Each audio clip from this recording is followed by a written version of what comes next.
शांति है। आज ये सुंदर जगह है भैया, गुलाबी बाग, जिसका नाम ही गुलाबी बाग है, तो रहने वाले तो बड़े भाग्यशाली हैं। इस गुलाबी बाग की भूमि पर, वीरों की भूमि पर, और भैया बड़ा ही गली नंबर 5 में भक्त एवं भक्तानियों के सहयोग से आज ज्ञान की गंगा बह रही है। ऐसा लग रहा है कि स्वयं गंगा के किनारे नेम सारंगी क्षेत्र में बैठे हुए हैं। आज सुंदर जगह है, जैसे आपकी ये जगह है ऐसी नेम सारंगी क्षेत्र है। 88,000 संत जन वहां पर विराजमान हैं, और वो संत गृहस्थी ही, ध्यान देना, वो संत गृहस्थी ही। एक संत की 80 वर्ष की उम्र है और एक संत की 90 वर्ष की उम्र है। लेकिन महर्षि वेद व्यास जी के शिष्य आज सूत जी उन संतों के बीच में पहुंच जाते हैं,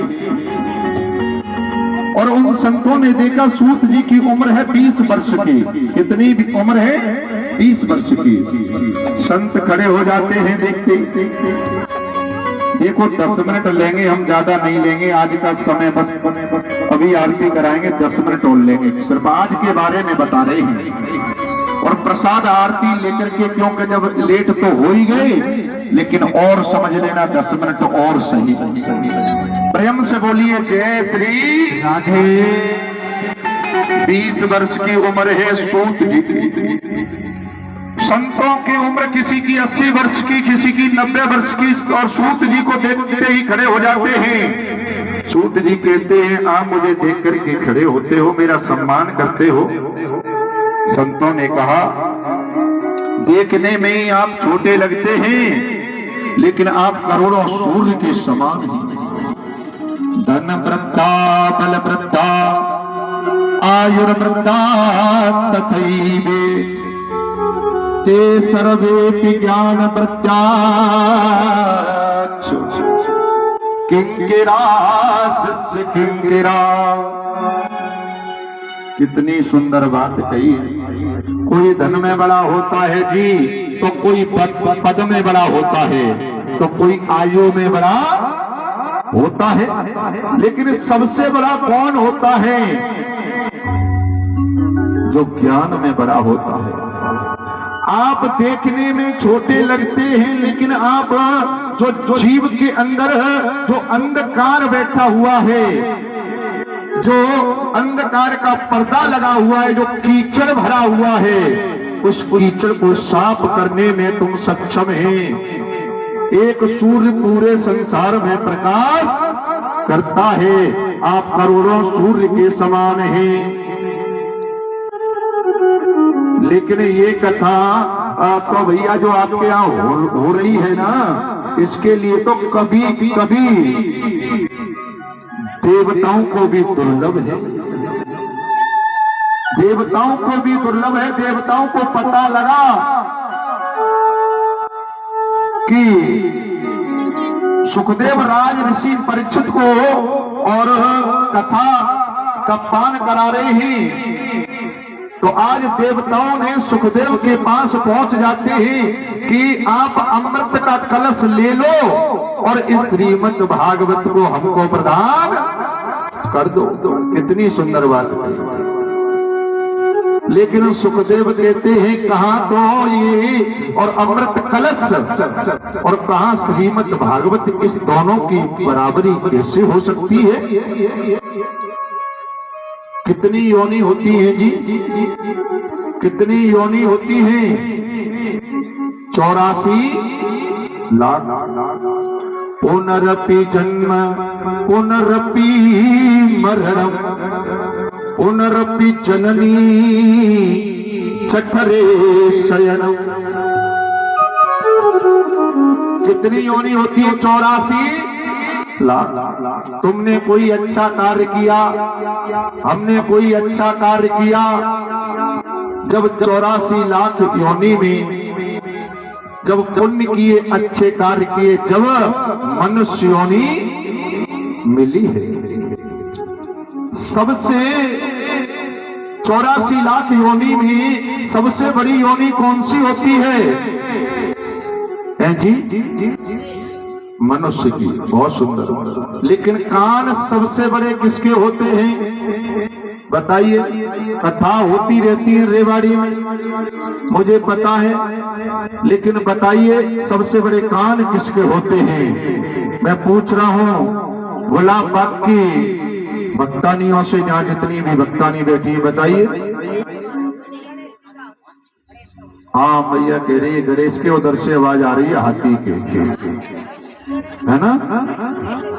हाथी से बड़े कान किसके होते हैं बताइए?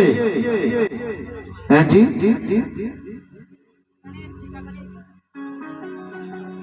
किसके होते हैं? आप कथा सुनते रहते हैं, बताइए। हैं भैया? गणेश के। गणेश के उनसे बड़े कान किसके होते हैं?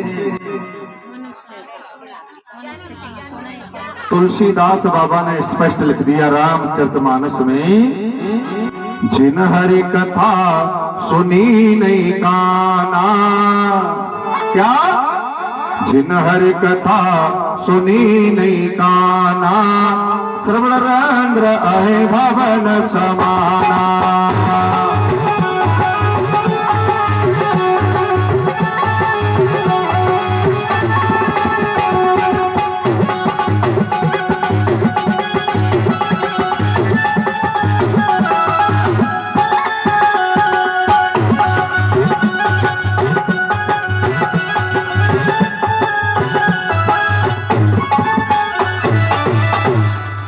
सबसे बड़े कान किसके होते हैं जी? बहुत सुंदर। सबसे बड़े कान होते हैं मनुष्य के। हाथी जैसे कान हो, भगवान की कथा नहीं सुन पाए, वो कान में कान नहीं है, वो चूहे के बिल के समान कह दिया। चूहा जैसे बिल के अंदर घुस जाता है, देखने में तो हाथी जैसे कान है, लेकिन वो चूहे के बिल के समान है। तो सबसे बड़े कान किसके होते हैं? जीव के। और जीव में किसके बता दिए? मनुष्य के। कितनी सुंदर बात है। लेकिन जैसे ही बोले इस श्रीमद् भागवत और अमृत कलश को अदला बदली कर लीजिए, ब्रह्मा जी ने तराजू ले ली और तोलना प्रारंभ किया। एक ताकई के पढ़ने पे सारे समस्त वेद वेदांत उपनिषद को रख दिया और दूसरे ताकई के पढ़ने पर श्रीमद् भागवत जी को विराजमान कर दिया। भागवत जी का जो पढ़ना था वो नीचे की ओर और बाकी के समस्त साधनों थे वो ऊपर की ओर उठ गए। कहने का मतलब ये कोई साधारण नहीं है। जिन माताओं ने कलश उठाए कोई साधारण नहीं है। इसमें चारों वेदों का वास है। गंगा यमुना सरस्वती कावेरी इस कलश के अंदर विराजमान है। ये नहीं कलश में नाम लिखा दिया फ्री हो गए, ऐसे नहीं। समझ लेना, रोजाना नेम से अपने कलश के पास में घी का दीपक जला के जाना है सुबह, और एक लोटा में घर से जल लाएंगे अपने कलश में, रोजाना जल डाल के जाओगे। शाम को भी एक घी का दीपक जला करके जाओगे। ये नहीं कलश रख दिया फ्री हो गए। रोजाना तुम्हारे पितृ कथा को सुनेंगे इस कलश के अंदर, रोजाना देख करके जाना, जल कम मिलेगा आपको। प्रेम से बोलिए जय श्री राधे। और बड़े नियम से रोजाना परिक्रमा लगाएंगे। जितना समय मिली 11, 7, 27, 54, 108 बड़े नियम से कथा सुनिए। आप जैसे कथा सुन सकते हैं वैसे चाहे आप फलार लेकर के कथा सुने, चाहे आप भोजन कर कर के कथा सुने, लेकिन कथा नहीं छूटे भगवान। नेम से कथा सुने, 7 दिन बड़े ही नेम से रहना भैया, सात्विक विचार, शुद्ध खान पान, लेकिन भगवान की कथा न छूटे बड़े नेम से 7।